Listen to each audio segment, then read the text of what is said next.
Welcome to New Jersey Politics with Laura Jones. I am Laura Jones, and we're so glad to have you here. Election day has come and gone, and New Jersey has seen a Democratic sweep that keeps the Garden State firmly blue.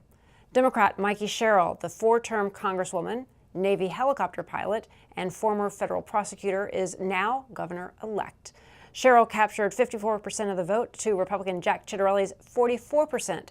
Sherrill spoke to an energized crowd at her election night campaign headquarters in East Brunswick. This was a tough fight, and this is a tough state. But I know you, New Jersey, and I love you. I've fought for you. I've spoken with thousands of you over this last year. I know your struggles. I know your hopes. I know your dreams. So serving you is worth any tough fight I have to take on, and I am incredibly honored to be your next governor. Democrats did not stop at the executive branch. They padded their legislative majority too. All 80 seats in the General Assembly were on the ballots, and Democrats have expanded their reach. Big flips for Democrats. Legislative District 8 in Burlington County, both seats turning blue for the first time in a decade. Legislative District 21, which is Morris and Union counties, Democrats had a sweep there, ousting the GOP incumbents. Joining me now is a former gubernatorial candidate on the Republican side, morning radio show powerhouse and host at New Jersey 101.5, Bill Spadea. Bill, good to see you. Good to see you, Laura. Not a lot of sleep last night, but here we are. Right. What a night election night was. And you warned during the primary that the Republicans needed a fighter, not a retread. And Jack Ciattarelli got the nomination. He got President Trump's endorsement, but Mikey Sherrill just handed him his third loss in 3 tries. Was the party wrong?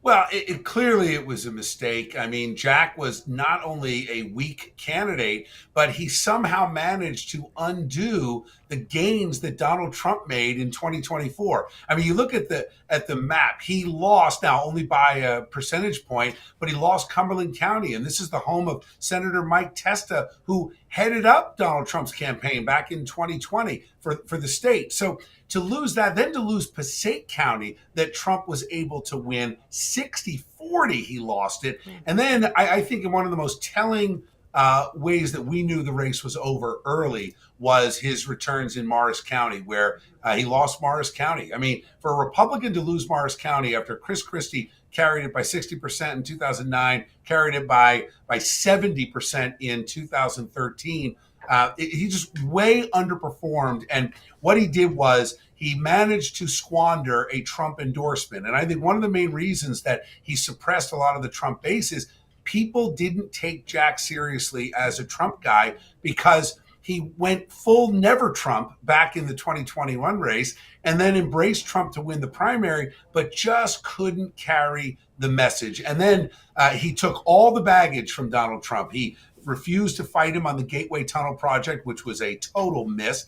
He misstepped on a few of those issues, so he took all the baggage, but then failed to bring the president into New Jersey like the Democrats brought in Barack Obama. You know, if you're going to take all the negatives that come with Donald Trump, at least get the benefit of the energy, the turnout. I mean, it could have been electric if he had brought Donald Trump in the way they brought Barack Obama in, but they failed to do it. It was a mess. Right, and Mikey Sherrill seized those opportunities and took things that should have been Jack Ciattarelli's strength and turned them into her strengths. Can you talk a little bit about that? I actually, Laura, we are still digesting how the Democrat nominee who is serving in Congress last 7 years, an absolute part of the problem when it comes to rising energy costs, the affordability crisis in New Jersey. Democrats have been solidly in control in Trenton back since 2001. Yet she managed to steal that away from Jack Ciattarelli and become the candidate that was the champion of lower energy costs and affordability. How Jack allowed that to happen, honestly, this was absolute campaign malpractice on the part of the candidate and the consultants around him, because the Democrat then became the champion of affordability. And it's almost like, pay no attention to the fact that my party's been in charge in Trenton in the legislature for the past 24 years. I'm the one that will lower your costs. And Jack so misplayed it that he relied on the negative campaigning. And quite honestly, people are sick of it. His response when he was attacked during the debates on the opioid issue, the company that he profited, made millions and millions of dollars on by pushing that opioids were just not that dangerous. When it confronted with that, his answer was, well, at least I walked at my college graduation. Right. I mean, it was just a total disconnect with the voters. And I think, the results are clear. I mean, Jack Ciattarelli, not only his third loss now trying to run for governor in the past 10 years, but he lost by 13 points. It was a blowout, and he lost Republican areas. And by the way, Laura, cost the Republicans now potentially 5 seats in the assembly. He had negative details. Exactly. Disaster. Let's talk about down ballot. There were 3 legislative districts, the 3rd, the 8th, the 21st, where Republicans have now lost seats. Yeah. How do you lose in the 21st district where John Bramnick ran for governor and wins his Senate seat by 6 points, 8 points? The assembly members, same thing. They win by good margins. What happened this time? Well, what happened this time is Jack Ciattarelli let his ego get in the way and refused to call John Bramnick after the primary, refused to campaign with these 2 women who have been strong voices in the assembly, and now the Republicans are without them. But it gets worse. Morris County was a real problem. By losing Morris County, he didn't take my advice. I had made this suggestion about a month ago, said you got to get Jim Gannon, Sheriff Jim Gannon, Morris County, his LG pick. Very popular, arguably the most popular politician in Morris County, said keep him in Morris County, win Morris County. What'd they do? They sent him out to Jersey City to feed the homeless. I mean, it made no sense. The optics were bad. The strategy was bad. And as a result, now it looks like Christian Barranco will be the 3rd assembly member to fall because of Jack's misplayed strategy in Union and Morris. And then you go south, you look at Atlantic County, looks like Claire Swift is going to lose her seat in the 2nd. That's unbelievable. We went from looking at pickups potentially in Burlington and Gloucester. Another one, Mike Teresi, going to lose his seat in the 8th. 5 losses, all on Jack. The 2nd, we didn't even think was really going to be in play. Didn't even think about it. Yeah, right. Yeah. And when you look at trends, at the national level and the local, at the state level, after 8 years, typically the pendulum swings the other way. All right, so you've had 8 years of Democratic control in the governor's office, longer than that in the legislature. And, the overwhelming issue that drives every election, it's affordability. So Jack Ciattarelli had a lot going for him trend-wise, that were on his side because, the party in power, they're responsible. They haven't done anything. How the government shut down, how, a lot of things happening at the national level played into it. It kind of makes it a little bit gray. But he had so many things going for him. We haven't had somebody from the same party win 3 terms in a row since 1961. That's right. That's now over. So what happened? Like, how could so many things go so wrong? Well, he literally snatched defeat out of the jaws of victory. I mean, the guy had it all going for him. He should have won by several points, as a matter of fact, and he blew it. And why? Because he did not appeal to working class and middle class New Jerseyans. He did not appeal to Trump voters, as you can see. I mean, losing Cumberland County was a disaster. Morris County in Hunterdon was way closer than it should have been. So Trump voters were simply not energized to turn out for Jack, and that's a real problem for Republicans. But beyond that, he didn't have a consistent message. If you ask the average voter, who is Mikey Sherrill, they would have told you even 2 months ago, oh, she flew a helicopter in the Navy and she's going to freeze our energy prices on day 1 with an executive order. They would have told you that. She was a very disciplined candidate on message. Jack, all over the map. They tried the attack on the graduation walk. They tried the attack on the $7 million, which I thought could have stuck, but he didn't have the discipline. Jack was a very weak, undisciplined candidate. And the problem for Ciattarelli, and this is why it was a huge mistake to nominate him, is that he has no consistent philosophy or principles. He is the person that candidate changes depending on the group he is in front of. So his message would change group to group, and you can see it. He went from never Trumper in 2021 to all in, afraid to challenge the president on something so basic as the Gateway Tunnel project in 2025. Voters simply did not trust him. And we saw this with the numbers among independent, unaffiliated voters, that they simply trusted Mikey Sherrill on the issue of affordability more than they trusted Jack. It's Well, that simple. you're on the radio every morning talking to voters, people living in New Jersey. What were they saying? What were they saying the day after the election as you took to the airwaves? Because they have these frustrations, but as but they seem to think Mikey Sherrill was more believable or more trustworthy. What else are they saying? There was a likability factor with Mikey Sherrill that Jack didn't have. I mean, Jack is, if you know him personally, he's a bit rough. You know, he'll look through you. He's got a very classic politician demeanor, and that doesn't fly today. You know, Mikey Sherrill tells stories about her family and her kids, and you can even see it on stage with the victory speech that she gave, very personable, smiling, whereas Jack is brooding and negative, and that doesn't translate well. I also think that Mikey Sherrill somehow managed to go beyond the partisan rhetoric and appeal to independents. And what I directly heard from listeners today is Mikey Sherrill had a detailed, specific plan for affordability and energy prices, and Jack did not. The number one takeaway was people heard over and over again Jack saying, I am the only one with a specific plan.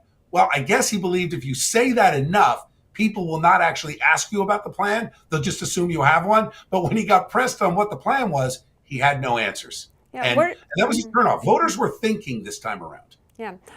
Where does the Republican Party go from here? Well, we need a complete reset.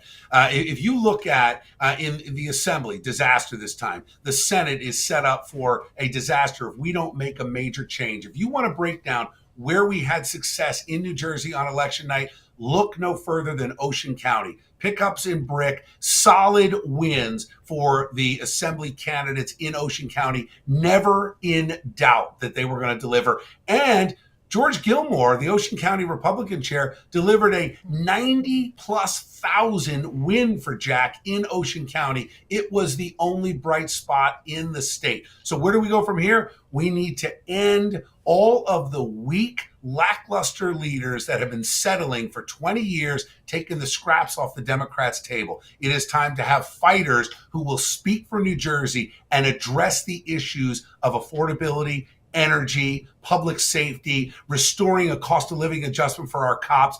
All of these issues, the Republican leaders have been so scared to tackle that they look at a poll and the poll tells them which way to go. By contrast, Governor Ron DeSantis in Florida took a blue state and turned it red by being a fighter and consistent on the issues. So we've got to get rid of John DeMaio, who won his reelection but does not belong as a leader of the Assembly caucus. We've got to get rid of Tony Bucco, who will likely win his election. Maybe Morris County's in trouble right now, but he's too weak as a Senate leader. We need fighters. We need strength. I think we need to think long and hard about a party chair who has a consistent, principled core set of beliefs and the toughness to build a ground game. We need guys like Brian Stack on the Republican side, to do the turnout. I mean, I'll tell you, Laura, I spent time door to door, knocking on doors. After I lost the primary, I went back to the radio, and then I started knocking on doors with candidates for mayor, Board of Education, council.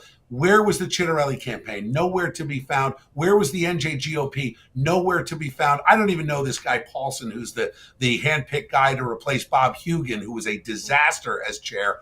But we need aggressive, strong, principled fighters with integrity to speak for New Jersey and rebuild this party. I'll leave you with this thought on this issue. The Democrats lost the governor's race in 1993, and we arguably then elected one of the worst governors we've ever had in Christine Todd Whitman. That's for another show. But what the Democrats did was they said, we're not going to focus on the governor's office. We're going to focus locally. We're going to flip towns. We're going to flip counties. And they then, 8 years later, built a sustainable majority, electing Jim McGreevey governor and getting a majority in both houses that stands to this day. The Republicans have to think long term, and we're going to start doing that. I'll have some announcements coming up about what we're doing on the ground over the course of the next few weeks. Well, that was my final thoughts. You yourself came in second in the primary. We could take a whole show just talking about, coulda, woulda, shoulda, done differently. But is there anything that you can tell us about what we might expect to see from you? You're fired up, and you are not going gentle into that good night. No, because honestly, Laura, I'm angry. Because of Jack's weakness and the weakness of the New Jersey Republican Party, we now have to suffer 4 years of Mikey Sherrill. We're essentially getting 4 years of Phil Murphy 2.0, and it is directly the fault of the insiders that have wrecked this party by selling out our ideas and taking scraps off the Democrats' table, and quite honestly, backroom lobbyists bullying good people. I can't imagine how many people were bullied by Jack and the cabal in the back room, either out of running or taking on their issues. And now what happened? What do they get for that? Jack loses by 13 points. We lose 5 assembly seats. So the reset is coming. It's here. And November 5th is day one. Yeah, it wasn't even close. Bill Spadea, New Jersey 101.5. So good to see you. Always good to talk with you. We'll talk soon. Thank you. Mm-hmm.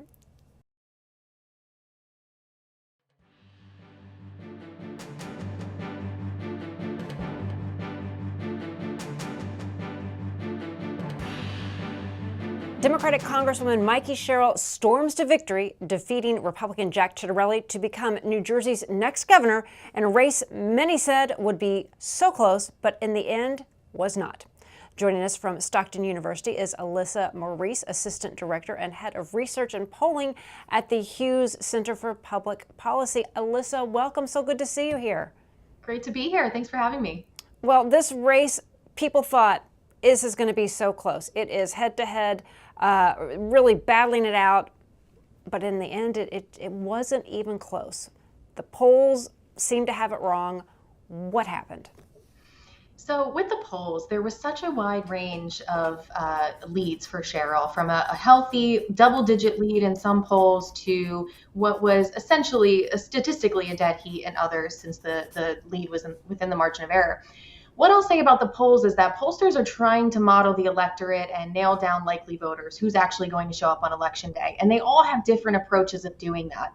One of the wild cards is really turnout. In previous years, specifically, Ciattarelli's race against Murphy in 2021, one of the reasons he came so close is because Democratic turnout was depressed in those urban centers throughout the state, which are Democratic strongholds, and it really reduced the impact of Murphy's wins there. And we saw that that was not the case last night. They were energized. Democrats certainly came out this time around.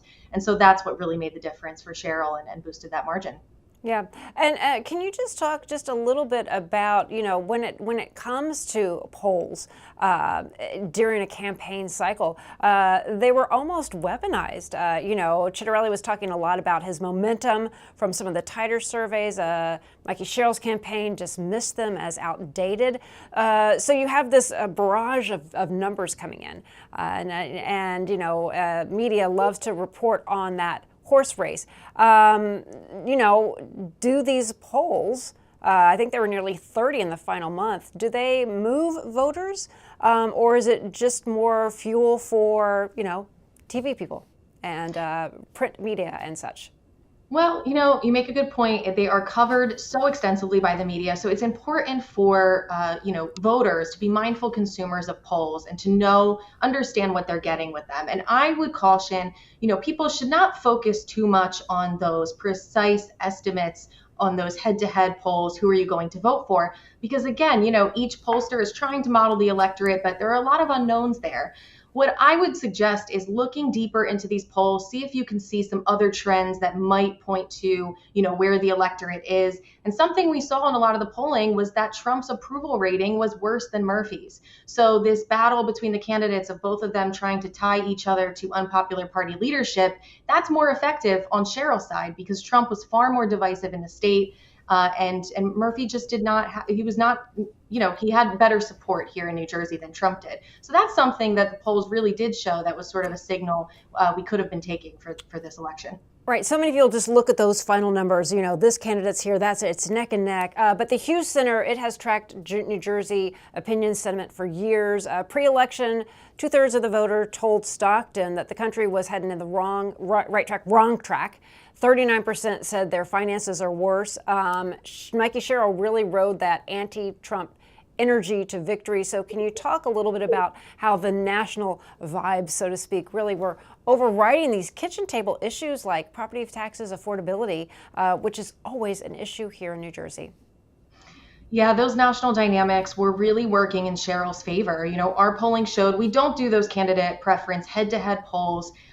We just focus on the issues and we poll all registered voters just to get a temperature check and see where the electorate stands. And we saw that they are extremely dissatisfied with the current economy. They're dissatisfied with Trump's leadership right now. And then earlier this year, also, we did some polling around the state budget. And we also saw that some of the things that Chitterelli was proposing was really only landing with Republicans. For example, he talked in the debate about, having a state level DOGE and really looking at state government employees. And we saw earlier this year in our polling that that is something that just doesn't land with people in the middle and with Democrats. That's solely for Republicans. So, some of those positions were a little bit divisive in a state like New Jersey. Yeah, can you talk a little bit about the gender split? It was seismic. Sherrill really crushed it with women by 18 to 20 points in exit polls, while men leaned Chitterelli. Do your tracking polls spot that divide? And could campaigns have recalibrated messaging sooner? Yeah, I think that goes to show how, Sherrill's bio and resume was really resonating with voters. We talk a lot about how they've framed economic issues. We talk a lot about how they talk about Trump and Murphy. But something else that is playing into voters' choice is their bios. And Sherrill really played up her role as a mother. She talked in the first debate, she tied a lot of the issues to children. And that's something that was really resonating with women throughout the state. She also emphasized her background as a Navy pilot, and of course he criticized her for bringing that up so much, but we see in these results that those characteristics really did resonate, and specifically with women. And it's very interesting, as the election results were coming in, I was asking some people, I wasn't surprised by it. Yet, a couple hours before the polls closed, people were saying, hey, you know what, it's either going to be, decisive or we're going to be here all night long. And it turned out it was decisive, a 13-point victory for Mikey Sherrill. Very big. Yeah, absolutely. The big question was really that turnout. We saw in a couple previous cycles, I mentioned Chitterelli's race against Murphy in 2021, but we also saw in 2024 that Trump came closer to Harris than people expected because of some depressed turnout among the Democrats. So I think Democrats were very nervous about whether the base could really be energized for this election. And I think that played into this question of, I don't know, it could be close, even with knowing Democrats have such a huge registration advantage in the state. They have more than 850,000 voters, but that energy question was really worrisome after the past couple of cycles, and Sherrill was able to turn that around. Okay, Alyssa Maurice, the Hughes Center for Public Policy at Stockton. So good to have you here. Thank you so much for being with us. Thanks so much for having me. And that'll do it for today. I'm Laura Jones. Thanks so much for watching New Jersey Politics. We look forward to seeing you back here next time.